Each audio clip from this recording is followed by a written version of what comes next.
Hello, everyone. I'm going to be doing here another video in regards to exercise fads. I've talked about this in the past, but I want to bring this to everyone's attention. Being again, a lot of these conversations or these posts I'm going to be doing are going to be about New Year's resolutions and everything else.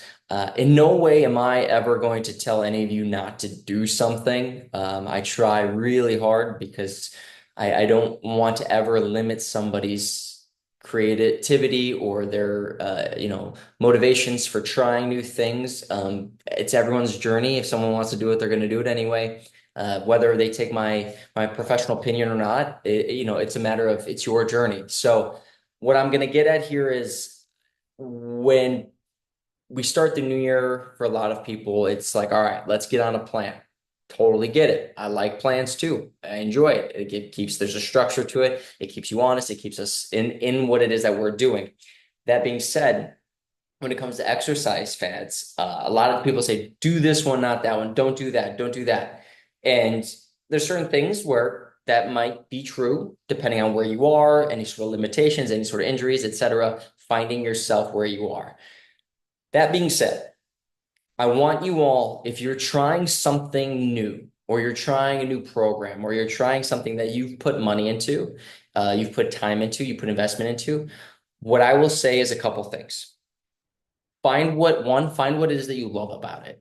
Find what really understand what has got you curious about this that's made you choose whatever it may be. Because when we can stay to that, I know people who do programs that I may myself not do or recommend on my own accord, but people see great value in.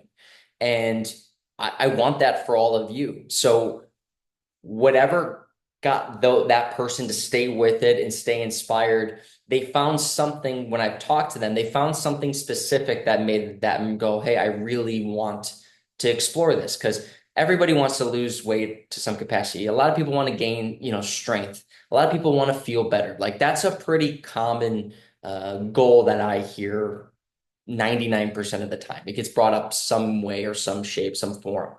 So we know that, but why are we picking this one compared to this one?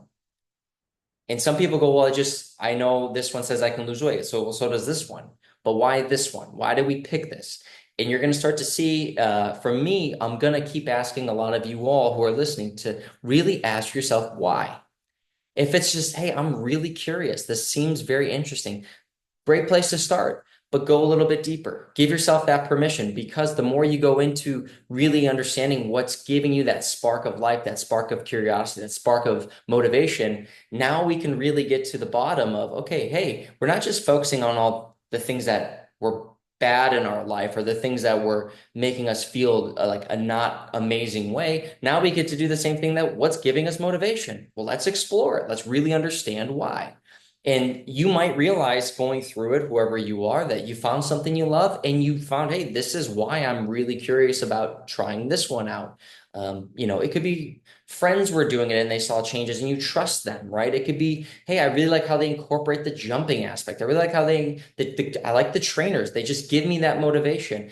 And there you go. That's a start again in those right directions. It's just allowing you to go, I know where my motivation can come from and things that inspire me. A great coach, something that gets me outside, something that gets me moving my body in ways that I never knew I could. So now there's a level of curiosity. When we can get to those specificities within ourselves, now we can start looking at these programs, these different fads, whatever they are, and they're not just a fad. Like a lot of people get helped by all these different programs that are out there.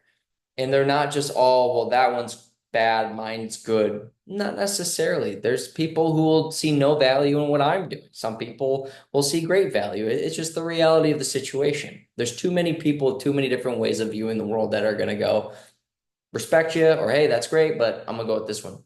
Totally fine. I always just ask why. Because now as a trainer, as someone I feel like very much involved and invested in people's well-being. When I work with them, I want people to be well. I enjoy helping people facilitate that journey for themselves. And it's exciting to not just hear somebody in that state of mind of like I'm motivated, but those who really go, this is where I'm coming from. This is my thought process. This is my experiences. This is my permission that I'm giving to myself. And that makes it really fun to watch. And because now as an outsider looking, it's going, this person's on a journey. Like they're now in a seeking mode. There's not this wandering, just trying to take it all in. There's like there's specificity to what they're doing here. And that's really motivating and fun to watch because now you start to see people connecting the dots in their lives. So if you're trying a fad or you're trying something that is a program or you've never done before, just give yourself that permission to ask, what is it about this one that is really drawing me to it compared to other ones? And the more we get to do that, the more my hope and my gut intuition is telling me that you all will be very much closer to those goals that you've already set for yourself, and even the goals that you haven't set for yourself, but they're waiting for you. So I hope this helps. Keep me posted on anything and everything you all have going on your health journeys for those listening. And otherwise, have a wonderful rest of your day. Bye, team.